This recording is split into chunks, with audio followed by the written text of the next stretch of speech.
allegations kaMkhwanazi are very serious. Umkhwanazi as a person, that dude is very serious. That timer is very serious and focused. Kodwa uma kusengena abantu abangenayo beshaya bathi uMkhwanazi bengibuka ngisho igebengu mina engizaziyo mina. Zithi hayi phambili ngomkhwanazi ngibotha khala lesigebengu siyisikelimi. Sifuna uMkhwanazi athi hawu angasilandeli lesigebengu siyangisupport. Ubone ngisho ipolitician eyisigebengu ithasifuna nomkhwanazi ubona isidlala umqondo. Ifuna uMkhwanazi ayirecognize kanti la lakutshela. Ngisho ngamncoma uMkhwanazi la. Uma usuwenza icala uzokulandela. Bastard ke loya. Ngisho ngamncoma undize phezulu, ngisho ungamncoma uhambe ngamabhanoyi, uhambe ukhampela ngamabhanoyi, wenza icala. UMkhwanazi lalela. Ujikele amajita bethamlethela izindaba ngoba efuna ukumngena. Okhosi yini yathi lapha. Yebo wabajikela wathi no ngiyanibona ningizela ngomqondo obugebengu. Ngiyaniveza. Kwatatazela wonke amadoda. So ngithi mina kuwena into ebalekela ukuthi uunderstand ukuthi njengamanje upresident bengabe khuluma inkulumo yakhe yonke nizoyizwa futhi nani ngoba nisile uma ngeke kuze kuthiwa ngelinye ilanga Mchunu lalela siyaxosha cha mhlawumbe angamisa isikhashana mhlawumbe ingabe iCommission ekuthiwa investigate naleyo nto futhi iphelele noma kuthiwa hayi mhlawumbe siyakumisa isikhashana esincane uphela sishaya iround leyo kuthiwa siya expella hayi angichecka ngempela isigodlweni lodaba ngoba ngeke ngene isigodlweni ngizobuza udaba onje cha ngisikhulumela nje mina from my point of view angaze ngene isigodlweni futhi ngithi angifuni ukungena. Let me talk to the public the truth. Seku uminister ukwazile ukumela upresident. You scratch my back, I scratch yours.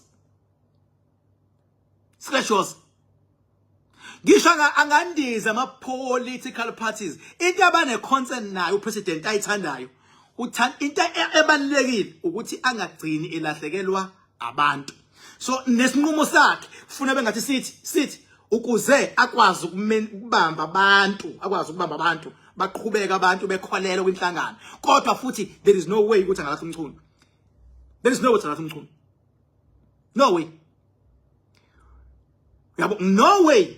Mina myself Mchunu mina as King Bhaka ngiyomlahla Mzwane kwatholakala by the court of law ukuthi unecala manje ngeke ngimlahle mina Mchunu manje kufana nomkhwanazi mina ngeke ngimlahle umkhwanazi angilona iqhuki mina ngeke ngimlahle umkhwanazi manje ngoba sengibonile ubuqotho bakhe kodwa futhi ngeke mina ngama allegations sengithi hayi Mchunu uyaphetha unje ngisama allegations kodwa the day I court of law ithi Mchunu you are guilty go 1 no 2 no 3 no 4 ngothi hayi fuck off usidlalile ingqondo udlale ngisho inkosi uKing Bhaka usidlalile ingqondo. Mina nazi into engifuna kumkhwanazi mina nazi into engifuna kumkhwanazi umkhwanazi mina ngokwami as King Bhaka ngifise ngathi angabe upresident wale country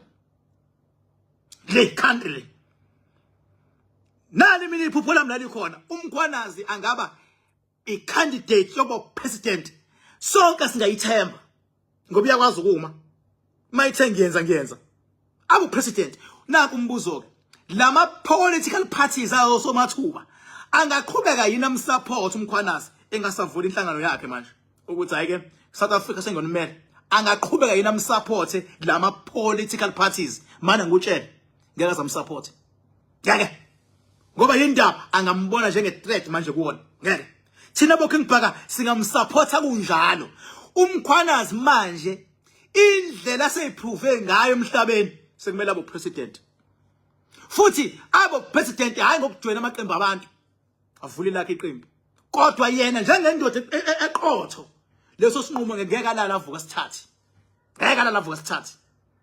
ngoba akekho desperate yena uconcern ngabantu angaphushwa abantu bamphushe sometimes baze bamenzele kuyima eyibone sengaphakathi naye kodwa mangathiwa le yankunzi ibo president mina myself ngisho ukuthi ayike usezokwazi ukuyilawula kahle uma esasebenza ngaphansi uyohlala ecindezelwa nawe futhi into yokusiza ukuqala ibhizinisi lakho lapha ekhaya mawusasebenza ngaphansi komlungu uyobucindezela emsebenzini nje mawusasebenza uhlale ikushaya imithetho yenkampani uhlale ikushaya iconstitution yeqembu uhlale ikushaya imithetho institution Tota uyafisa ukusebenza but ubanjiwe kodwa once kwauwe o in charge you call the shots.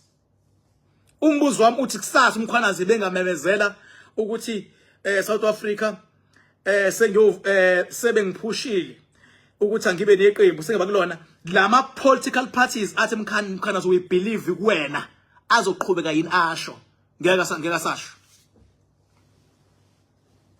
ngeke sasho kodwa uma uthi alibheka lelizwe leli lifuna indoda lesibindi njengomkhwanazi mawubheka izwe ke manje isidlulile level umkhwanazi ukuthi angasave under abantu abathila abanye baba corrupt seyidlulile lo level le seyifuna kube uye iSouth Africa ngoba iSouth Africa umkhwanazi hlaba nibonanga nini akasupportwa yile akasupportwa KZN supportwa iSouth Africa yonke even nangaphandle bayamsupport mina into engiyifisayo ukuthi ngele ilanga thi umkhwanazi usevula iqembu lakhe so president mase sibona abantu lobuqoku babo ngoba amaqoka ama politicians ayobaleka ube ngathi ngeke uyizi politicians ithi awu sawina usevula iqembu umkhwanazi value he is a true leader bafethu abantu abamvoteleni ozwa sebembeka amabala laba bamncoma namhlanje bembeka amabala ba convince abantu babo uthola umuntu akade engafuni luso umkhwanazi la kusasa mangathiwa nje kuba neqembu angena kulona noma livulayo hoza sebemgceka amaxuku abantu thina sisebenza ngale nto thina abanye bancoma into engapheli bacabangela izingane zabo bayazazi igebengu bafuna bengabe sefika umkhwanazi ilanga thiwa yimilo encoma ngaze ngenza ivideo ngikuncoma inkunzi leyayisebenza le nto yokubamba kunjalo nje icwale ngawe yakufakela Ikaba kubhaka isibongo wanzama bathi ngihambile bathi ngibonile bathi ngizenzile bathi wathinta ubhaka udakwe yini ngingigwele ebhoqa imiza abafokazana ngothololodwa labathi mawungalifuni iqiniso mina ngiyeke mina akufani yabo manje khona bathandazela ukuthi engathi umkhwanazi angaqoshwa uyazini hayi ngoba bemthanda bayasaba ukuthi beke baqoshwe uzovela vula iqembu bese evala wonke lamaqembu amancanyana awava abanye bamsupporta zibhlungu inhliziyo babona umonakala ngawenza mangathiwa unamaphoso uyamkhipha athi umkhwanazi hayi ke lalela-ke iSouth Africa ngiyayirula lo muntu akadinge ngisho ukucampaigna angakhuluma kanye athi soqeda ama-drugs athi soza sure ukuthi abantu bayasebenza athi ubugebengu sizobuvala athi umphakathi kumele uvikeleke athi kumele ingane ziye ekoleni la muntu imanifesto yakhe baba already is out there ama political parties ayatwetwa afise ngathi angangaqoshwa ukuze agcinwe eyiphoyisa elapha sayizamixizisha pastor leqithe elikhulumayo ngeke ulifice komathebethe bana le ngeke ulifice komathebethe uyabona uma umkhwanazi bese ubeka lo president angazi ubani lo lelizwe leli lo naye lo nenkani lo yangazi ubani utry noma ubani lapho nje yabona zokunzi lezo umkhwanazi ku level ukuthi baba athi eqhamuka nje nathi president yethu madoda yangena uyabona yangena awu madoda athi amasosha bengabe naye umuzi ukuthi iposture yakhe iyayifila lento athi behamba kuthiwa wahamba president umkhwanazi manje ulelo level kodwa ama political parties lawa agcwele ngizimi Africa azoyivuma liyonto ngeke azayivuma iwona azoshintsha abe izitha zikaMkhwanazi shuthi kuyimanje bamenze silima shobeni uKingpark senzo mchunu angimazi mina isigebengu namanje angimazi isigebengu mina futhi ngeke ngiconvince abantu ngaliyo nto leyo angimazi isigebengu sezomchunu mina Yangikhona kodwa makuthiwa khona kwenzile unobufakazi umkhwanazi singababaza sithi awu mase sibone evidence sithi awu sesibona inkantolo imshova phansi hayi singababaza. Kufana nokuthi uzala ingane kuthiwa ingane iyantshontsha kodwa mayifika lana ihloniphi kanje ize ingidlule umbhede kodwa kuthiwa ngaphandle iyahlupha. Makuthiwa isiba nje umphakathi noma isiyaboshwa uyathuka umzali uthi angiyazi isigebe hayi ngoba uyivikela indlela ebehavior ngayo ngaphakathi la angiyazi isigebe ingane yami nami kusazomcuni angimaze isigebe. Show me looking back. Bye bye.